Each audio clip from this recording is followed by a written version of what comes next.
Thank you అండి, మిమ్మల్ని చాలా ఇబ్బంది పెట్టినట్టున్నాను. అబ్బే అదేం లేదండి. ఇదిగోండి madam, this is my blood and sweat. ఇదేంటి 2000 భోజనాలు తీసుకెళ్లారు, 1,00,000 రూపాయలు తెచ్చిచ్చారు. కమిషన్ ఏమైనా కక్కుతుపడ్డారా? సారీ, మా వాళ్ళకి లెక్క తెలియక. రే ఈ కార్డు తీసుకెళ్లి డ్రా చేసుకుని. డ్రా చేయటం ఏంటండి? అసలు మీరు ఫుడ్ అమ్మలేదా? అది తక్కువ రేటుకి అమ్మాం సార్, మీకు అబద్ధం చెప్పడం కూడా రాదు. రే వాగ్రా. చెప్పలేదు సార్, తప్పేముంది?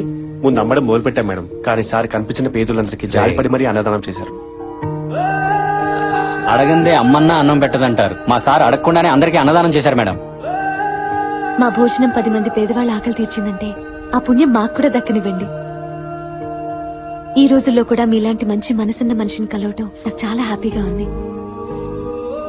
మీరు చేసిన ఈ హెల్ప్ గురించి ఇంట్లో చెప్తే భోజనానికి తీసుకురమ్మని నానమ్మ మరీ మరీ చెప్పింది. పదండి. మీరు ఆగండి. వర్కర్స్ అందరికీ తలో 100 రూపాయలు ఇవ్వండి. బాగా కష్టపడ్డారు, టిఫిన్ చేసి ఇంటికి వెళ్తారు. రండి వెళ్దాం. పదండి. యూసుఫ్ కోటలో ఇడ్లీ బాగుంటుంది, వెళ్ళండి. Okay sir. అసలు ఏమనుకుంటుందిరా? వర్కర్స్ అనుకుంటుంది. పదండి.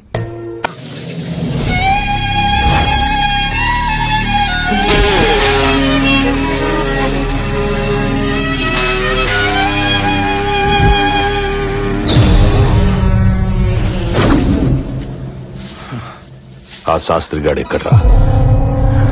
మర్యాదగాడు తీసిన వీడియో నాకు ఇవ్వు, లేకపోతే నీ శవం కూడా దొరకదు. నీ బెదిరింపులకు భయపడను. ఆ శాస్త్రిని ఎలాగైనా బయటకు తీసుకొస్తా. మీ కుళ్ళు చరిత్ర మొత్తం నా వెబ్సైట్ లో రాసి నిన్ను ఎమ్మెల్యేని జైలుకు పంపిస్తా. నువ్వు సిటీకి మేయరు కాదు కదా, కార్పొరేటర్ కూడా కానివ్వను. నీ కత్తి కంటే నా కలం చాలా గొప్పది.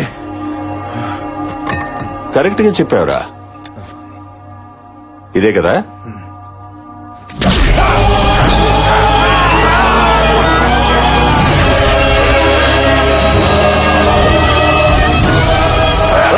నీళ్ళు పోయినరా?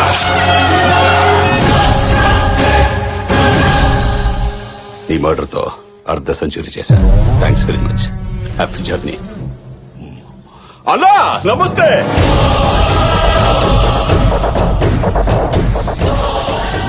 ఎమ్మెల్యే పుచ్చపట్ల నమస్తే.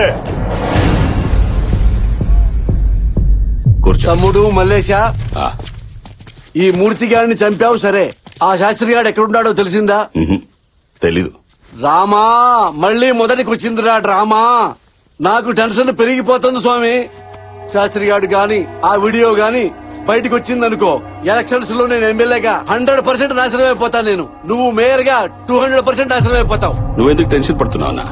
మన వాళ్ళు రోజు ఆ శాస్త్రి కూతుర్ని భయపెడుతున్నారు. రోజు భయపెడుతున్నారా? బతిలాడుతున్నారని కాదు, కొంచెం డోసు పెట్టండి రా. అలాగే అన్నా. ఏదో ఒక రూట్ లో టార్చర్ పెట్టండి. చేస్తున్నావన్నా. మన పేర్లు బయటికి రానివ్వకండి.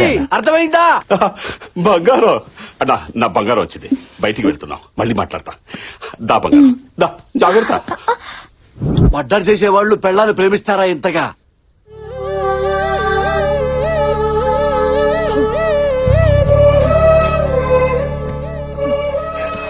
నానమ్మ తిను. ఏం తినమంటావే?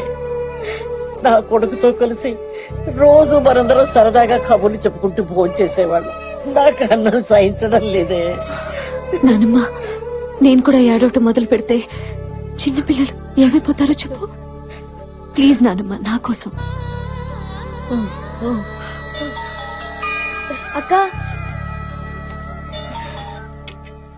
హలో, నేను జర్నలిస్ట్ మూర్తి గారి భార్యనండి. మీ నాన్నగారి విషయం ఒకటి అర్జెంటుగా మీతో మాట్లాడాలి. ఎక్కడికి రావాలి?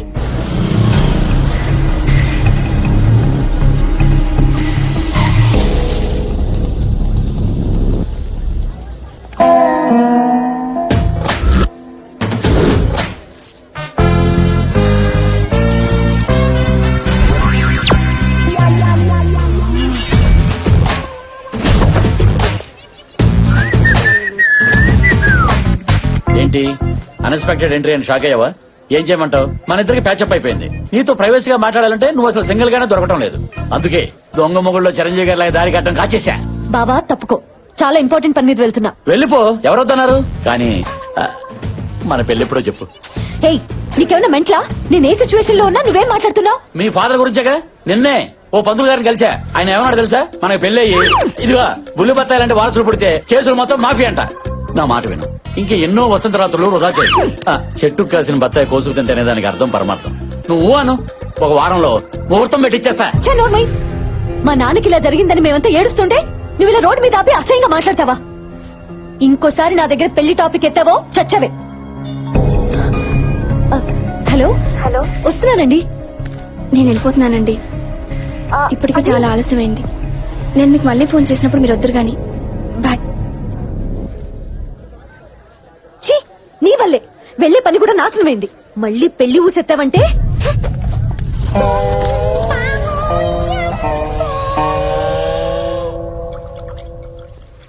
కొంచెం గ్యాప్ ఇస్తే మనం మాట్లాడుకోవచ్చు. ఏం మాట్లాడమంటావు బ్రదర్? నా బతుకే మిక్సీలో వేసిన బత్తాయి పండ్లా తయారైంది. చిన్న అడ్జస్ట్మెంట్ చేసుకుంటే లైఫ్ ని బత్తాయి తోట చేసేవాడిని. నన్ను ఎదవని చేసింది నా మరదలు. పెళ్లి ఊసెత్తదని వార్నింగ్ ఇచ్చింది బ్రదర్. మీరందరూ ఫ్రెండ్స్ కాబట్టి మీకు విషయం చెప్పాలి. నిన్న రాత్రి 12 గంటలకి జస్ట్ 40 క్రాస్ అయ్యాను. ఊరుకోబోయా, అదేదో పెద్ద ఘనకార్యం లాగా. కూర్చో.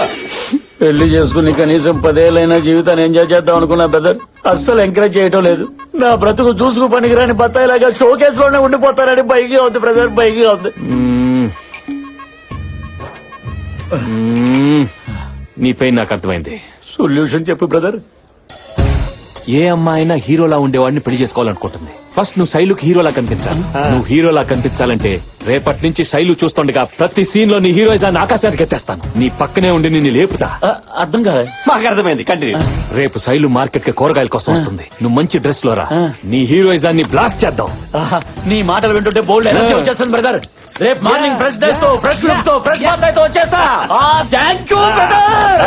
బ్రో, ఏంటి బ్రదర్? బత్తాయి బ్రో. నా బత్తాయి అంటే నీకు ఎంత లవ్? ఇచ్చేయి. I love you. Happy birthday.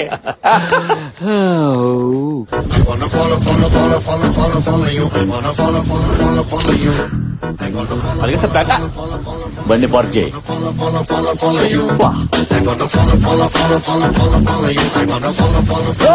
ఎలా ఉంది నా టీ షర్ట్? కొంచెం టైట్ గా ఉన్నట్లేదు. టైటా లూజ్ అని కదా నేను అడిగేది. హీరోలా ఉన్నానా? అచ్చో హీరోలానే ఉన్నావు ఇందులో. Thank you bro. రాత్రి మీరు చెప్పినట్లుగానే పవన్ కళ్యాణ్, మహేష్ బాబు, బాలయ్య, ఎన్టీఆర్, ప్రభాస్, బండి, చెర్రీ అందరినీ ఒక సింగిల్ వేసా. ఏం మాట్లాడుతున్నావు నువ్వు? అదేనయ్యా, అందరు యాక్షన్ ఎపిసోడ్స్ ఒకసారి చూసేసా. అరే అటు చూడరా, మలేషియా చెప్పిన పోరి. రేయ్ అన్న, వెళ్ళి దాని చెల్లిని తీసుకురా. బ్రో అదిగో నా మరదలు వచ్చేస్తుంది. కాన్సెప్ట్ చెప్పండి బ్రో. హీరోయిజం చూపించాలి బ్రో, వెంటనే చెప్పండి. అంటే ఈ డ్రెస్ లో ఎలా చూపించాలో నాకు అర్థం కావట్లేదు బాబు. ఏంటే రోజు చూస్తున్నా అలా పట్టించుకోకుండా వెళ్ళిపోతున్నావు ఏంటి? పోరి పట్టించుకోవచ్చుగా. ఓ ముద్ద నువ్వు కుదర కాన్సెప్ట్ వెతుక్కుంటూ కాళ్ళ దగ్గరకు వచ్చింది బ్రో. చిన్న మరదల్ని కామెంట్ చేసినాడు మక్కలేరటంటే పెద్ద మరదల దృష్టిలో హీరో. అది హీరో సూపర్. గోకిల్లే మాల్. బావా, దాన్ని ఎక్కడ తీసుకెళ్తున్నా?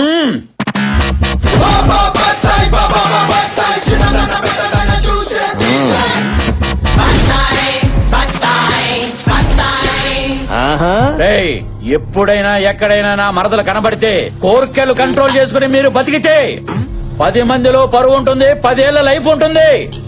కాదు కూడదని కామెంట్ చేస్తా, మరదల్ని ఏడిపిస్తానని కొవ్వు పలిసి ఎవడైనా నోరు జారితే కాయ కుక్కేస్తా. అర్థం కాల తెలుగేనా? శ్రీలంక. మలింగ, నేను డైలాగ్ చెప్తున్నప్పుడు ఎవడైనా సైలెంట్ అవ్వాల్సిందే, లేకపోతే వైలెంటే. నాకు వైలెంటే కావాలి. ఏంటమ్మా వైలెంట్ కావాలా? చూస్తావా వైలెన్స్? పచ్చి బత్తాయి దెబ్బ రుచి ఎప్పుడు చూసుండవు. టచ్ చేసి చూడు ఈ హీరోని, పచ్చడైపోతావు. టచ్ చేయి, టచ్ చేయి, టచ్ చేయి. బ్రో ఈ మేజ్ డ్యామేజ్ అయిపోయింది. చూసే నా మరదలు చూస్తుంది బ్రో. ఈ సీన్ మొత్తం నీ చేతిలో పెడుతున్నాను. నువ్వు హీరో కాకుండా ఎలాగైనా మేనేజ్ చేసి నన్ను కాపాడు బ్రో. ఏ పిల్ల ఆగో, టైం వేస్ట్ చెయ్యకు.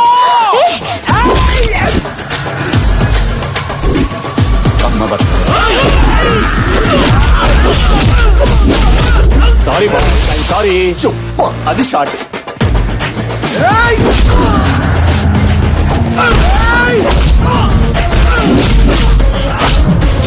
అయ్యో అయ్యో అయ్యయ్యో. ఎక్కడికి వస్తున్నారు? Sorry sorry.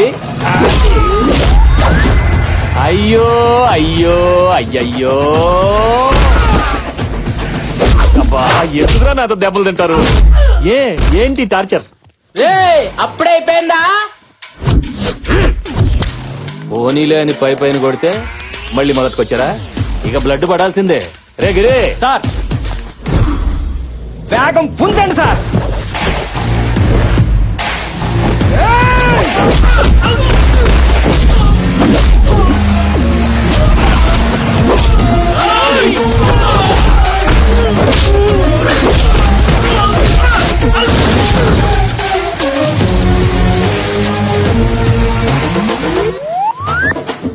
ఈ వాడి మీద వాడు పూలు వేసుకుంటే హీరో కాదు, ఆటోమేటిక్ గా పూలు పడాలి. అది హీరోయిజం అంటే. వినేవాడు ఉంటే భలే చెప్తావులే, వెనల్ కిషోర్ లాగా పెద్ద కమెడియన్లే. బ్రదరు, ఈ బ్లడ్ ఏంటి, నీ కొట్టుడేంటి? నీ క్యారెక్టర్ కి రివర్స్ లో ఫైటా? సడన్ గా క్యారెక్టరైజేషన్ లో ఇంత జంపా? Oh my god, that is దానిమ్మ. కాన్సెప్ట్ కొత్తగా ఉంది బ్రో. అమ్మా బ్లడ్, ఇంత బ్లడ్ వచ్చేసిందా నాకు? ఒరే పిచ్చిన బ్లడ్, అది బ్లడ్ కాదురా, దానిమ్మ జ్యూసు, పోమోగ్రనేట్. అవునా, నిజమా? చాలా టేస్టీగా ఉంది. హైబ్రిడ్ కాయ అనుకుంటా కదా. ఏదో కాయలో ఎల్లు.